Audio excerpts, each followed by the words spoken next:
yang tidak disebabkan oleh apapun, yaitu Tuhan.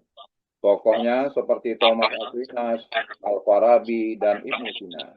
Yang kedua adalah argumen teleologis. Alam semesta menunjukkan keteraturan dan tujuan. Keteraturan tersebut menunjukkan ada perancang agung, intelligent designer.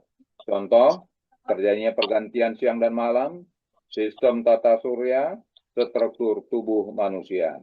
Kemudian ada lagi yang disebut dengan argumen moral. Manusia memiliki suara hati dan kesadaran moral. Keberadaan nilai baik dan buruk menunjukkan adanya sumber moral tertinggi, yaitu Tuhan. Tokohnya adalah Immanuel Kant. Ketuhanan dalam perspektif Pancasila.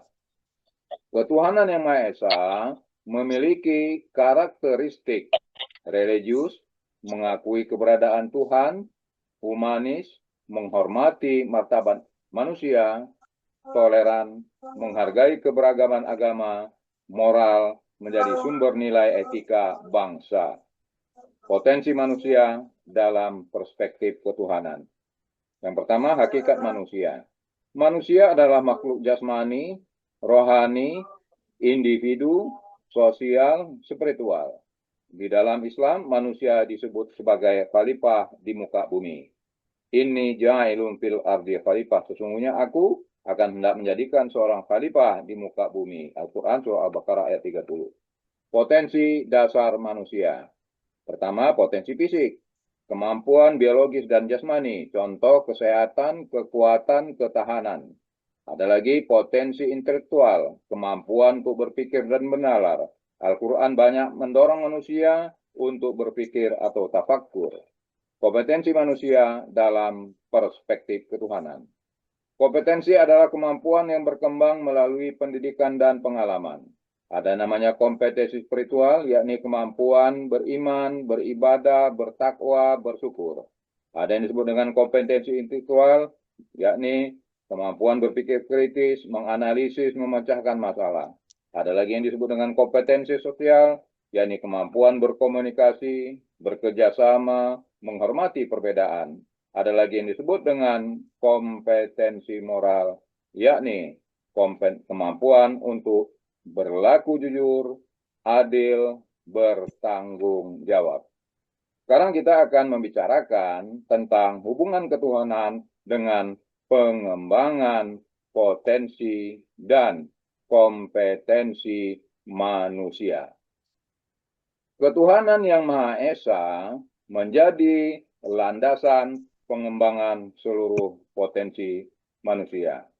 Sekarang kita akan lihat, ya, ada tabelnya, ada dimensi ketuhanan, ada potensi manusia, ada kompetensi yang dihasilkan.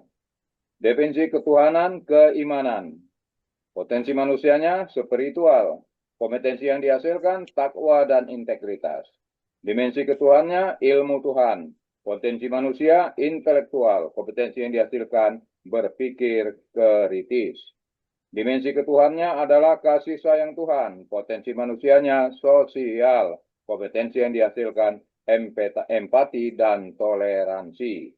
Dimensi ketuhanannya adalah keadilan sosial. Potensi manusianya moral. Kompetensi yang dihasilkan sikap adil dan bertanggung jawab.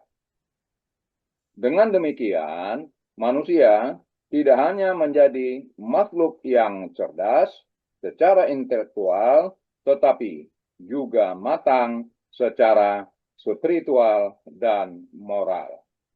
Sekarang kita akan melihat bagaimana kita untuk merefleksikan filosofisnya.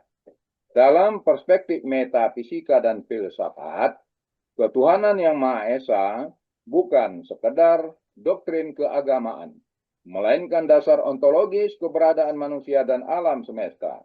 Manusia memiliki potensi yang diberikan Tuhan dan berkewajiban mengembangkannya menjadi kompetensi yang bermanfaat bagi diri, masyarakat, bangsa, dan kemanusiaan. Ketika potensi intelektual, spiritual, sosial, dan moral berkembang secara seimbang, manusia akan mencapai tujuan hidupnya sebagai hamba Tuhan sekaligus sebagai khalifah di muka bumi. Sekarang kita akan membuat kesimpulan dari penyampaian kita tersebut di atas. Pertama, ketuhanan yang Maha Esa merupakan fondasi metafisik yang menjelaskan asal-usul dan tujuan keberadaan manusia serta alam semesta.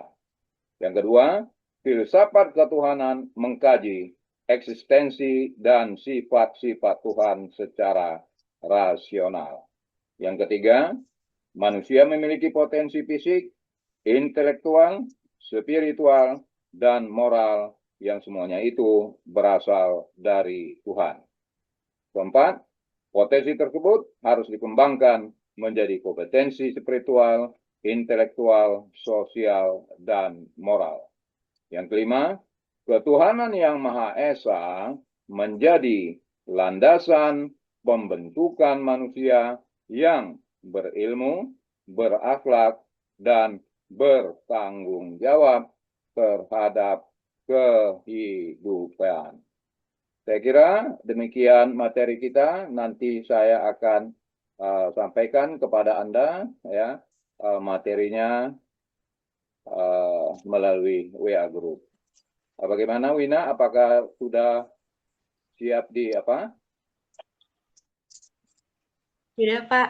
Udah, oke. Kalau sudah ya kita stop ya share-nya ya, nanti materinya akan saya bagikan ke dalam WA Group. Demikian. Assalamualaikum warahmatullahi wabarakatuh. Selamat sore. Waalaikumsalam Waalaikumsalam warahmatullahi Makasih, wabarakatuh. Pak. Salam. Waalaikumsalam warahmatullahi wabarakatuh. Makasih, Pak.